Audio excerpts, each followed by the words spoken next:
Teman-teman, sebentar lagi kita mau Idul Fitri ya, mau Lebaran. Dan ini selalu mengingatkan kepada saya, pertama kali saya kena gangguan asam lambung, gangguan GERD, gangguan anxiety ya, tahun 2018.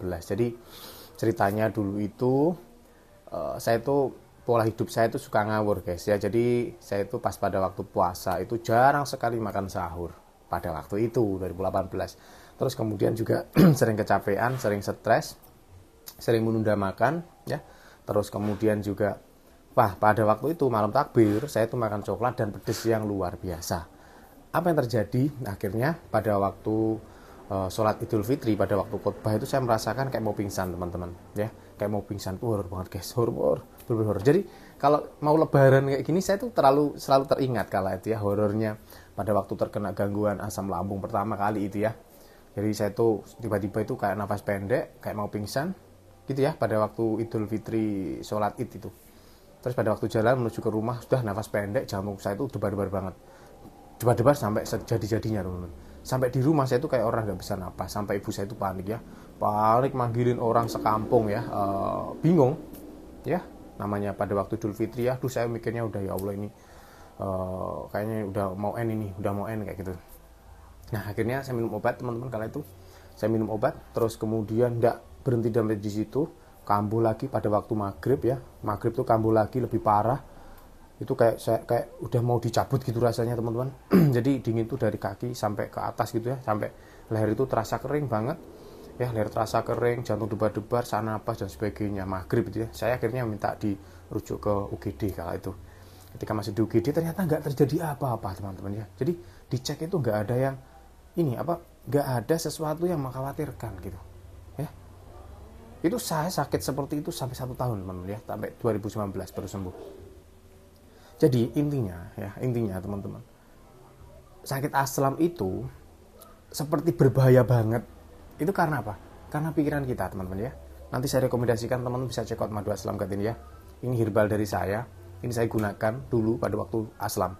Dan ini bisa untuk teman-teman yang punya aslam ya. Nanti check out aja di Keranjang Kuning ya teman-teman, atau buka di etalase di TikTok Shop. Alami ya, bahannya alami, tanpa efek samping, tidak menyebabkan ketergantungan. Sudah BPOM halal MUI. Dapatkan aja di Keranjang Kuning. Oke, saya lanjut ceritanya. Jadi mari teman-teman ciptakan hal yang bahagia ya. Jangan terlalu fokus kepada apa yang dirasakan. Memang sensasi sesek itu ada, sensasi debar-debar itu ada. Karena apa? Karena dipikirin teman-teman. Karena kita terlalu fokus kepada keluhan itu ya. Tetap yakin itu bisa dipulihkan, itu bisa sembuh ya teman-teman ya, seperti itu. Jadi memang horor banget kalau itu ya. Apalagi saya dulu itu nggak pernah sakit, sebelumnya itu nggak pernah sakit apapun, tapi tiba-tiba saya kena gangguan seperti itu ya. Siapa yang nggak panik teman-teman ya. Tapi alhamdulillah ya, dulu itu saya udah berpikir nggak bakal sembuh nih, karena udah melewati beberapa bulan tuh nggak sembuh teman-teman. Ternyata ketika kita bisa kelola pola pikir, dalam artian di sini dengan metode hipnoterapi, terus kemudian yang paling penting juga menjaga pola hidupnya, pola makannya, pola pikirnya gitu ya. Itu nanti berangsur-angsur bakal pulih teman-teman ya. Jadi nggak usah khawatir. Memang kalau kita yang merasakan seolah-olah kita ini sedang memiliki penyakit yang sangat luar biasa gitu rasanya gitu, tapi itu sebenarnya datangnya dari pikiran teman-teman, dari psikologis ya, dari psikologis seperti itu. Jadi manakala kita itu bisa cuek, kita itu memang ada gejala, tapi ketika kita bisa berusaha untuk ya adalah biarin, saya masih merasakan ini, saya ikhlas, saya legowo gitu. Kalau kita bisa terapkan itu teman-teman dengan yakin ya, yakin karena apa? Karena sudah banyak sekali yang cerita-cerita, yang mentor-mentor yang ngomongin masalah gangguan aslam gitu. Ya udah saya tak fokus saja pada pemulihan dengan cara menjaga pola pikir saya supaya nggak terlalu memikirkan keluhan, supaya nggak terlalu fokus kepada keluhan saya. Toh banyak mereka sudah pada sembuh. Semakin kita pikirkan ternyata semakin terasa. Semakin kita fokus pada keluhannya, yang terjadi semakin kerasa.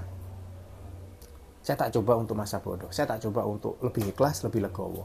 Nah itu yang perlu teman-teman tanamkan. Yakin aja insya Allah segera pulih ya. Ini sudah menjelang Idul Fitri ya. Saya buat video ini di puasa H26. Jadi kurang H-4 untuk Idul Fitri. Jadi nanti ketika teman-teman melihat video ini, ketika sudah waktu Idul Fitri ya, saya mengucapkan minal aizin wal faizin, mohon maaf lahir dan batin ya. Mohon dimaafkan segala khilaf dan kesalahan saya, seperti itu ya.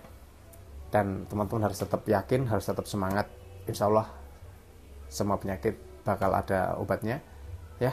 Dan insya Allah dibalik kesusahan itu pasti ada sebuah rencana Tuhan yang lebih indah dan lebih baik, seperti itu. Jangan lupa nanti teman-teman bisa check out Madu Aslam Guard untuk yang punya keluhan aslam, check out di Keranjang Kuning ya. Terima kasih teman-teman, semoga membantu.